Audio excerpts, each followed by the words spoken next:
إن الحمد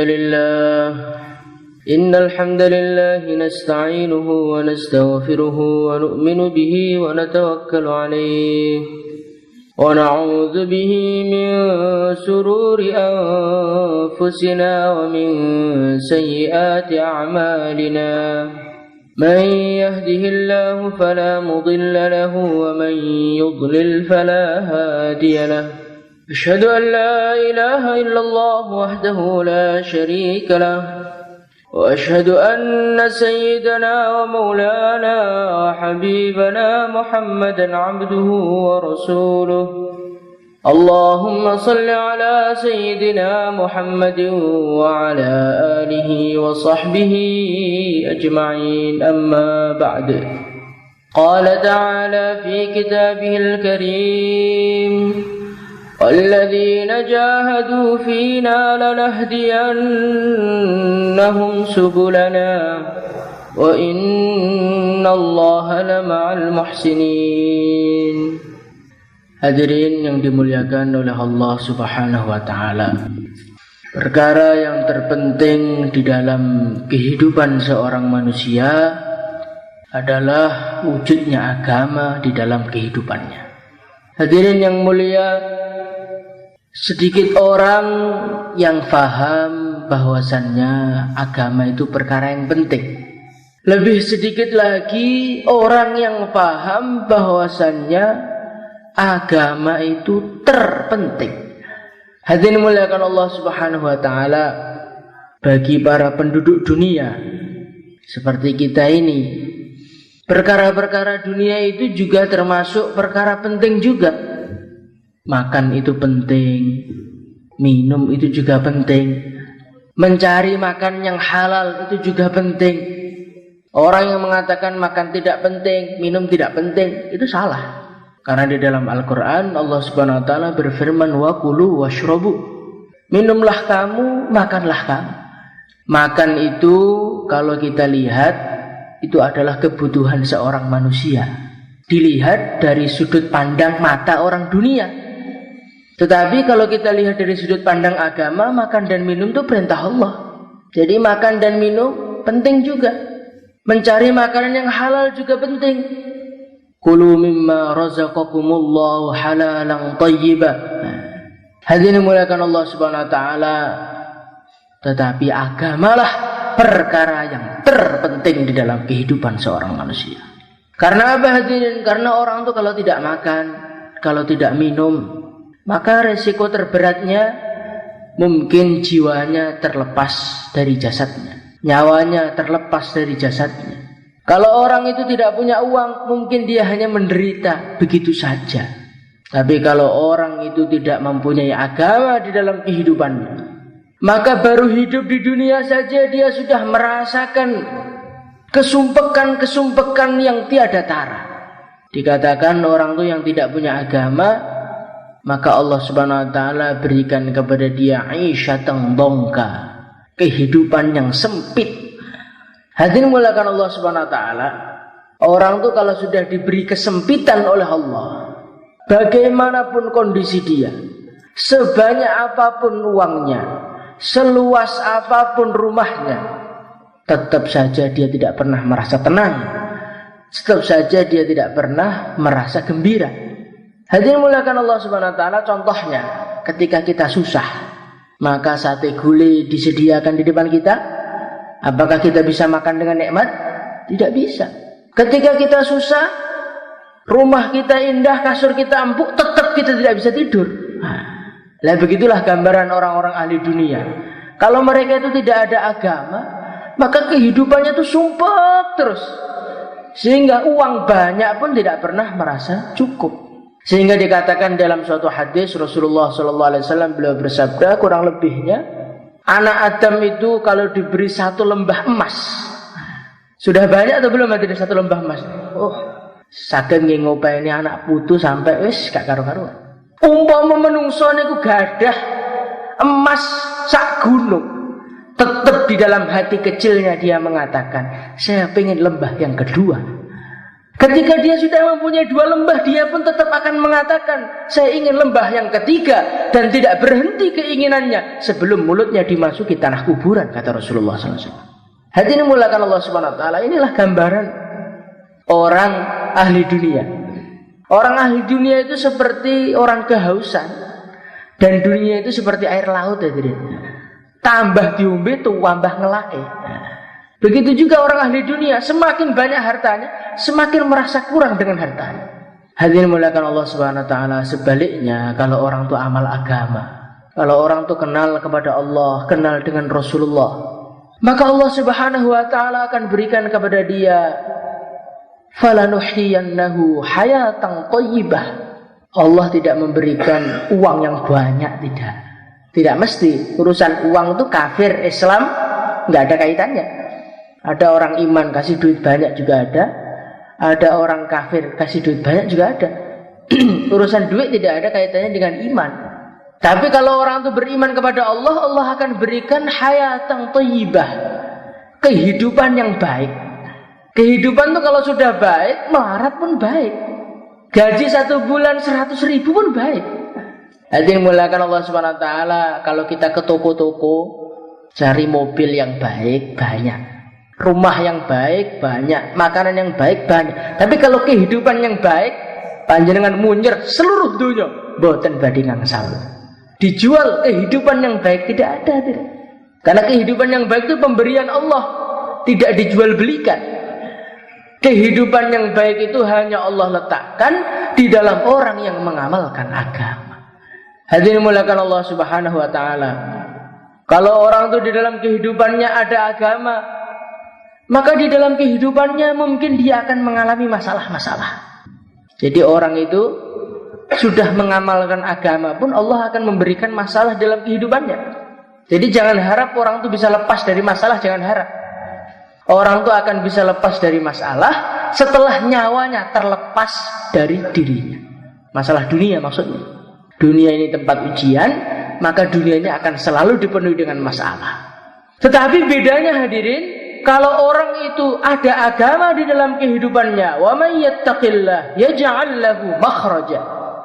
Orang yang di dalam kehidupannya ada agama, maka setiap masalah Allah akan kasih jalan keluarnya. Dan jalan keluarnya itu menjadikan masalah itu selesai total. Nek kita niku mlaku-mlaku teng Madiun, kita nanti akan menemukan tulisan menyelesaikan masalah tanpa masalah. Oh tidak. Mencari masalah dengan menambah masalah itu yang benar. Kita ini usaha apapun, kalau di dalam kehidupan kita nggak ada agama, masalah tambah banyak. Satu selesai timbul yang lain. Kita punya masalah urusan harta. Makan kurang, rumah kurang bagus, sehingga kita punya pikiran, saya nanti kalau uang saya banyak, saya akan bahagia. Betul. Maka dia kerja, cari uang, cari harta, terus begitu, sampai akhirnya kaya raya. Setelah dia kaya raya, apakah masalah selesai? Tidak. Ternyata istrinya malah lari. Hadirin muliakan Allah Subhanahu Wa Taala, orang tuh kalau tidak ada agama, satu masalah datang, dia usaha menyelesaikan, sudah hampir selesai, datang masalah baru. Sudah hampir selesai, datang masalah baru. Sudah kaya raya, tiba-tiba pabriknya kobongan, hilang kabeh duit. Inilah gambaran orang-orang yang tidak mengamalkan agama. Maka bagaimana kita ini wujudkan agama dalam kehidupan kita? Insyaallah hadirin.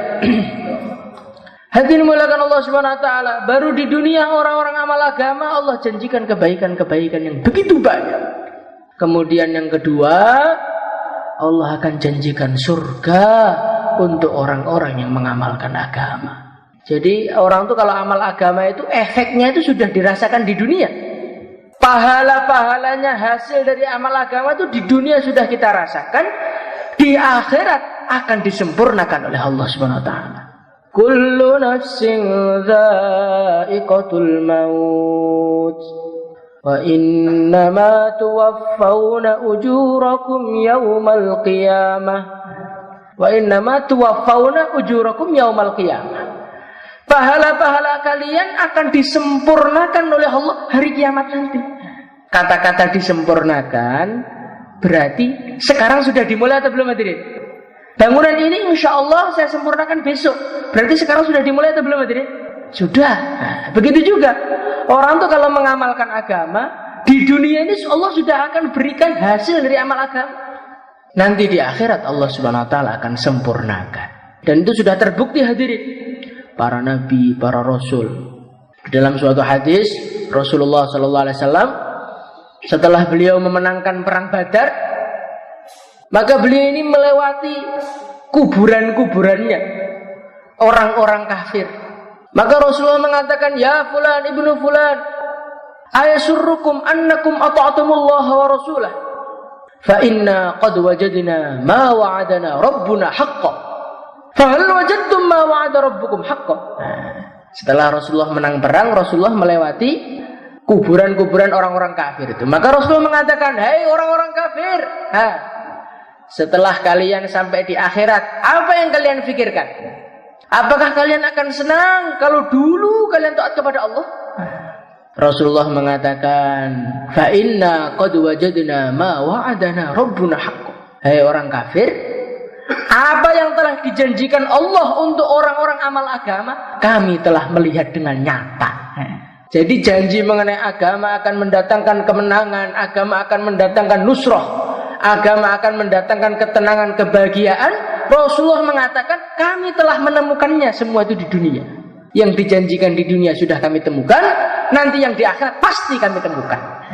Jadi amal agama ini mboten uji coba. Jarine amal agama ini nekane kebahagiaan jajalan mboten. Agama itu memang sudah diuji coba, sudah nyata. Mendatangkan kebahagiaan dunia kita, akhirat kita. Para nabi telah mengatakan seperti itu. Para sahabat telah mengatakan seperti itu. Para dai, para wali juga telah mengatakan seperti itu. Hadirin muliakan Allah Subhanahu wa taala. Maka kita ini jangan ragu kalau mengamalkan agama. Jare ini metu-metu saya tanya keluar dakwah itu mendatangkan kebahagiaan. Nopo Pak? Kalau metu malah seneni bojo kula terus. Hadirin yang mulia, jangan kita ragu. Para ulama katakan apa yang dirasakan para nabi, apa yang dirasakan para rasul mengenai kemuliaan agama di dunia ini kok belum terwujud dalam kehidupan kita, itu sebetulnya kita yang masalah, bukan agama yang masalah. Sebetulnya kita yang masalah. Hadirin muliakan Allah Subhanahu wa taala. Namanya mobil baru, itu kalau dinaiki mesti enak. Dan semua orang itu mengatakan mobil baru itu enak. Hadirin muliakan Allah Subhanahu wa taala, kemudian kita beli mobil baru, utuh semua. Kemudian kita naiki mobil itu, kita mengatakan, "Yuh, mobilnya kok atos toh, gegerku arek pedot rasanya." Padahal ini mobil termahal. Setelah dicek, ternyata bukan mobilnya kurang empuk, tapi tulang punggungnya sudah kropos. Nah kita ini kadang-kadang begitu. Kula ini mun ngamal nek agama, mun dakwah, malah tambah memet toh. Hadirin yang mulia, sing mare memet iku mboten agamane. Kitane niki lho masih ada yang salah.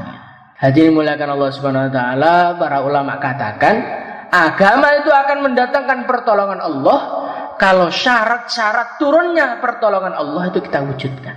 Hadirin muliakan Allah Subhanahu wa taala, apa itu syaratnya? Syaratnya yang pertama, keyakinan yang lurus. Hadirin muliakan Allah Subhanahu wa taala, kalau orang itu yakinnya tuh nggak mantep betulan, 100% betulan, nanti amal agama itu nggak bisa mantep. Akhirnya apa? Akhirnya nusratullah itu nggak cepat datang. Tapi kalau iman tuh notok betulan, seperti Sayyidina Musa alaihi salatu wassalam, beliau membawa Bani Israel untuk meninggalkan kota Mesir.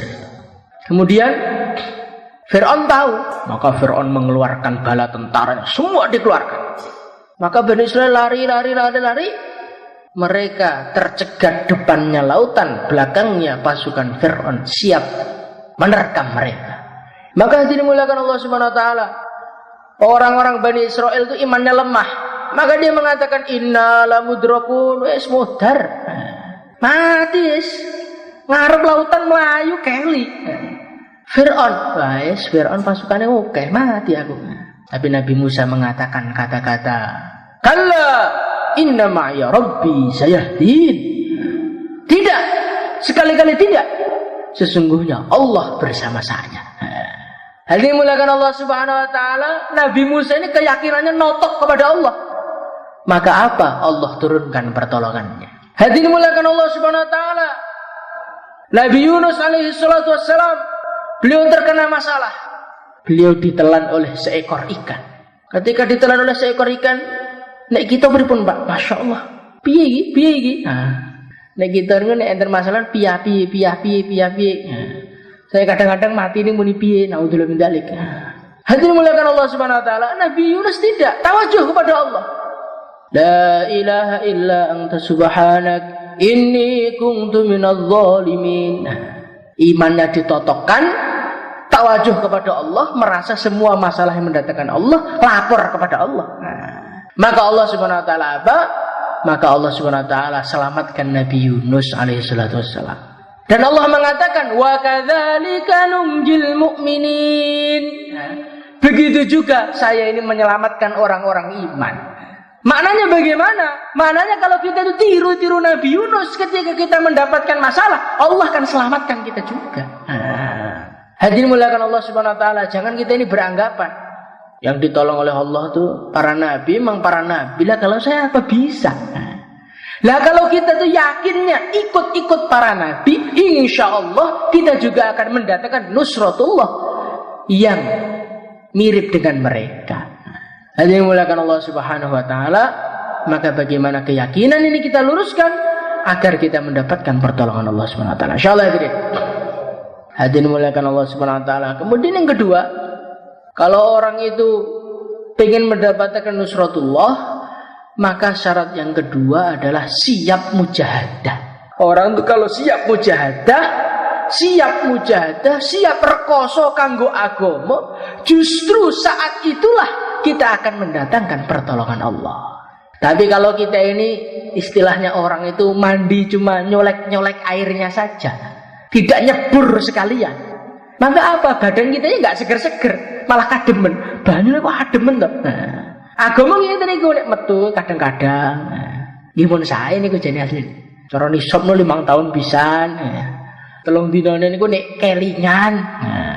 Hadirin mulia, ini seperti orang pagi-pagi dingin megang air. Dicekel tok, wadem banyune. Agama wabut men tok. Tapi nek kita nyemplung teng banyu pisan, malah suweger awake.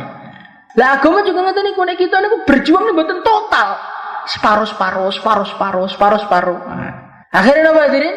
Akhirnya kayak Bani Israel. Hadirin muliakan Allah Subhanahu wa taala, Bani Israel niku tiang-tiang sing karepe niku nglakoni agama. Tapi nglakoni agama, mengamalkan agamanya itu dipilih-pilih. Yang enak dikerjakan. Nanti yang enggak enak enggak dikerjakan. Kalau suruh maju perang, qalu inna fiha qauman jabbarin. Hei Bani Israel, maju perang. Hancurkan orang-orang yang ada di Palestina ini. Maka Bani Israel mengatakan, kalau inna fiya qauman jabbarin, Nabi Musa mboten wani kula. Tiang ini pendekar sedaya lho. Kampung mriki ini galak-galak mboten wani kula metu teng mriku. Nek cara tiyang sakniki ngeten niku. Hadirin muliakan Allah Subhanahu wa taala, setelah mereka dipaksa-paksa sama Nabi Musa, mereka malah mengatakan apa? Idhab anta wa rabbuka faqatila inna hahuna qa'idun. Hei Nabi Musa, panjenengan budal riyen mawon. Panjenengan budal riyen. Niki kula tesenten keperluan nek cara tiyang sakniki. Panjenengan budal riyen, mungkin insyaallah nek sing budal niku jenengan nekani hidayah tenan niku. Inna hahuna qa'idun. Kula tak lungguh ke mriki mawon riyen tesih rada kesel niki. Panen bebak do niki. Nah, cara tiyang sakniki hadirin. Hadirin muliakan Allah Subhanahu wa taala, lah ketika Bani Israel itu ngamalkan agama maju mundur setengah-setengah niku, akhirnya napa? Akhirnya Allah Subhanahu wa taala hukum Bani Israel yatihuna fil ard. Bani Israel urip niku bingung mawon. Bani Israel dihukum oleh Allah didekek lembah teh namanya. Didekek lembah. Dan Bani Israel itu betul sakit metu sang lembah niku.